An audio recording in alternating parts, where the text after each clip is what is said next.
అందరికీ నమస్తే అండి. వైఎస్ఆర్ కాంగ్రెస్ పార్టీ ప్రస్తుతానికి విపక్ష పార్టీగా ఉంది. ప్రతిపక్ష హోదా కూడా ఇవ్వలేదు ప్రజలు. ఆ పార్టీ అధినేత జగన్మోహన్ రెడ్డి గారు కూడా ప్రతిపక్ష నేత కాదు, విపక్ష నేత మాత్రమే. సో ప్రతిపక్ష హోదా ఇస్తే విపక్ష నేతలకు ప్రతిపక్ష హోదా ఇస్తే ప్రజలు ఇస్తే ఆ హోదా దక్కుద్ది. సో ఆయన ప్రతిపక్ష నేత కాదో అనేది హైకోర్టు తేల్చాలి. అప్పటి వరకు మనం విపక్ష నేత అనే సంబోధిద్దాం. సరే, ఆ పార్టీ కానీ ఆయన కానీ తెలుగుదేశం పార్టీకో టీడీపీ సోషల్ మీడియాకో ప్రస్తుతానికి సమాధానం చెప్పాల్సిన పని లేదు. షర్మిల గారికి చెప్పుకుంటే చాలు. షర్మిల గారు ఆ తానులో మొక్కే, అంటే ఆ కుటుంబం నుంచి వచ్చిన నాయకురాలే, ఆ పార్టీ నుంచి వచ్చిన నాయకురాలే, ఆ అన్న వదిలిన బాణమే. ఆమె ప్రతిరోజు కూడా బలమైన సబ్జెక్ట్తో పదునైన మాటలతో వైఎస్ఆర్ కాంగ్రెస్ పార్టీని టార్గెట్ చేస్తున్నారు. ఇందులో మరీ వైపరీత్యాలు అంటే ప్రజలు నమ్మకూడని అంశాలు ఏమీ లేవు.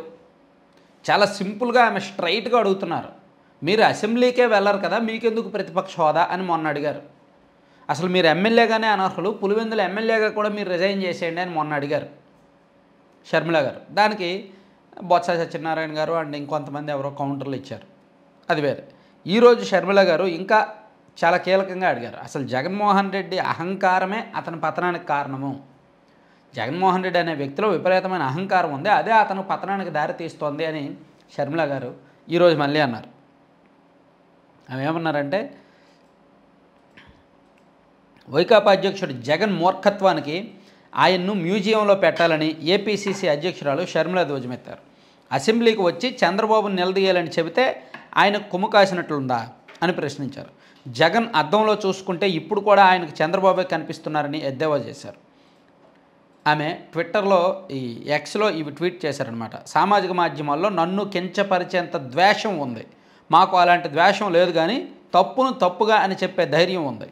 ఒక ప్రతిపక్షం మరో ప్రతిపక్షాన్ని విమర్శించకూడదని ఎక్కడైనా ఉందా? తప్పు చేస్తే ఏ పార్టీనైనా ప్రశ్నించే అధికారం మాకుంది. జగన్మోహన్ రెడ్డి అసెంబ్లీకి వెళ్ళకపోవడం తప్పు కాబట్టే తప్పు అని ఖచ్చితంగా చెప్పాం. చట్టసభను గౌరవించకపోవడం తప్పు, అందుకే రాజీనామా చేయాలన్నాం. వైఎస్ఆర్ విగ్రహాలను కూల్చేస్తే స్వయంగా అక్కడికి వెళ్ళి ధర్నా చేస్తానని అధికార పార్టీ నాయకులు కార్యకర్తలను హెచ్చరించింది నేనే. అసలు మీరు అధికారంలోకి వచ్చాక ఎన్టీఆర్ విగ్రహాలను కోల్చకుండా ఉంటే ఇప్పుడు ఈ పరిస్థితి వచ్చేది కాదు. మీరు అధికారంలో ఉన్నప్పుడు ఎన్టీఆర్ యూనివర్సిటీ పేరు మార్చకపోయి ఉంటే ఈరోజు వైఎస్ఆర్కు ఇంత అవమానం జరిగి ఉండేది కాదు. వైకాపాలో వైఎస్ఆర్ని విజయమ్మను అవమానించిన వాళ్ళే పెద్దవాళ్ళు కదా. అసెంబ్లీలో పోరాటం మీకు చేత కాదు, మీకు మీడియా పాయింటే ఎక్కువ. తెలంగాణలో కాంగ్రెస్ సర్కార్ రుణమాఫీ చేసినందుకు గర్వపడుతున్నాం. మీరు అధికారంలో ఉన్నప్పుడు రైతులను నిలువునా మోసం చేయడం నిజం కాదా? 3,000 కోట్లతో ప్రతి ఏడాది ధరల స్థిరీకరణ నిధి అన్నారు. 4,000 కోట్లతో ప్రతి ఏడాది పంట నష్టం పరిహారం అన్నారు. వైఎస్ఆర్ జలయజ్ఞం పథకానికి తూట్లు పొడిచారు. మద్యపాన నిషేధం అని దగా చేశారు. మీకంటే మోసగాళ్ళు విశ్వసనీయత కోల్పోయిన వాళ్ళు ఉంటారా? మీ వ్యక్తిగత ప్రయోజనాల కోసం భాజపాతో అక్రమ సంబంధం పెట్టుకున్నారు. రాష్ట్ర ప్రయోజనాలను భాజపాకు తాకట్టు పెట్టారు. మీ అహంకారమే మీ పతనానికి కారణం అని షర్మిల గారు ఎక్స్ వేదిక చాలా స్ట్రాంగ్గా చాలా స్ట్రైట్గా వైఎస్ఆర్ కాంగ్రెస్ పార్టీని, ఆ పార్టీ అధినేత జగన్మోహన్ రెడ్డి గారిని కడిగి పారేశారు. సో ఆమెకు కింద కొంత సపోర్ట్ దక్కుతుంది, కొంత టీడీపీ వాళ్ళు ఆమె ట్వీట్ని రీట్వీట్ చేస్తున్నారు, కొంత వైసీపీ వాళ్ళు ఆమెనేమో ప్యాకేజీ స్టార్ అని చంద్రబాబు గారి నుంచి ప్యాకేజీ తీసుకున్నారని అదని ఇదని కింద యాజ్ యూజువల్ కామెంట్స్ చేస్తున్నారు వైసీపీ వాళ్ళు. సో ఒకటి మాత్రం నిజం, గతంలో జగన్మోహన్ రెడ్డి గారు అధికారంలో ఉన్నప్పుడు రఘురామకృష్ణరాజు గారి రూపంలో వైసీపీని జగన్మోహన్ రెడ్డి గారిని ఇరుకుని పెట్టే ఒక బలమైన గొంతు ఉండేది. ఈవెన్ చంద్రబాబు గారు, పవన్ కళ్యాణ్ గారు, లోకేష్ గారు అప్పుడప్పుడు మాత్రమే జనంలోకి వచ్చి విమర్శించేవాళ్ళు, అప్పుడప్పుడు మాత్రమే మీడియా ముందుకు వచ్చి విమర్శించేవాళ్ళు. కానీ రఘురామకృష్ణరాజు గారు మాత్రం ప్రతిరోజు రచ్చబండ పేరుతో వైసీపీ ప్రభుత్వ హయాంలో జరిగిన ప్రతి లోపాన్ని ప్రతి తప్పుని ఎత్తి చూపారు. అంటే ఒక బలమైన గొంతుగా, ప్రభుత్వానికి వ్యతిరేకంగా ఒక బలమైన గొంతుగా రఘురామకృష్ణరాజు గారు గత 4.5 ఏళ్ళలో నిలబడ్డారు. ఇప్పుడు షర్మిల గారు, ఆమె యాక్చువల్లీ కాంగ్రెస్ పార్టీ అధ్యక్షురాలు. ఆమె తెలుగుదేశం పార్టీ అంటే కూటమి ప్రభుత్వాన్ని టార్గెట్ చేయాలి, విమర్శించాలి. ఆ పని ఒక 20% చేస్తూ వైఎస్ఆర్ కాంగ్రెస్ పార్టీని టార్గెట్ చేయడం 80% చేస్తున్నారు. దానికి ఒక కారణం ఉంది.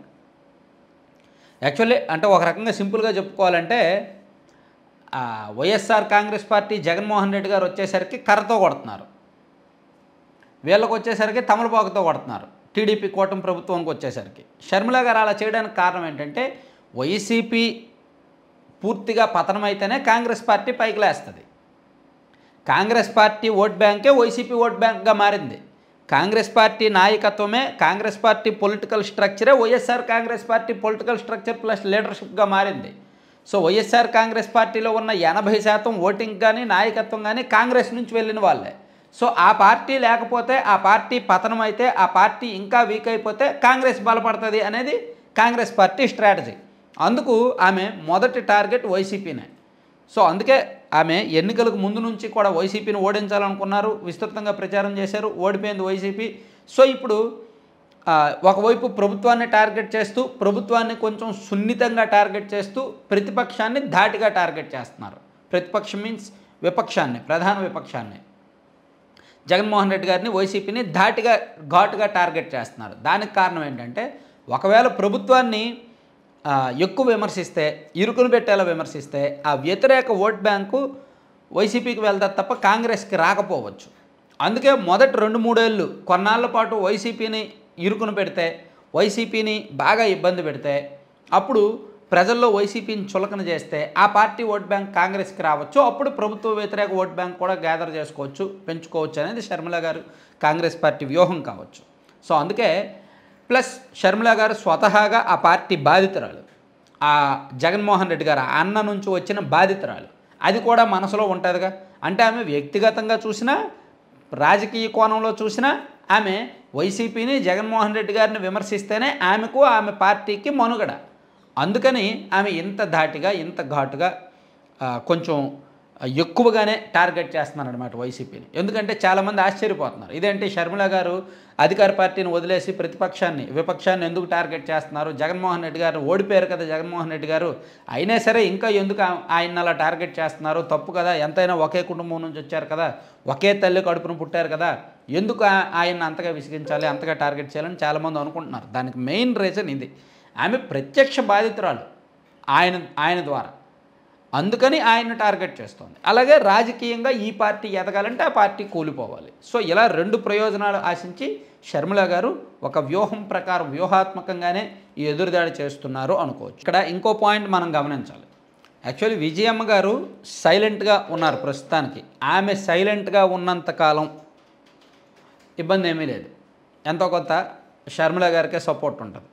ఒకవేళ విజయమ్మ గారు కూడా పూర్తిగా వైఎస్ఆర్ కాంగ్రెస్ పార్టీకి వ్యతిరేకంగా మారిపోతే, జగన్మోహన్ రెడ్డి గారికి వ్యతిరేకంగా మారిపోతే, అప్పుడు వైసీపీ దాదాపుగా పతనమైనట్టే.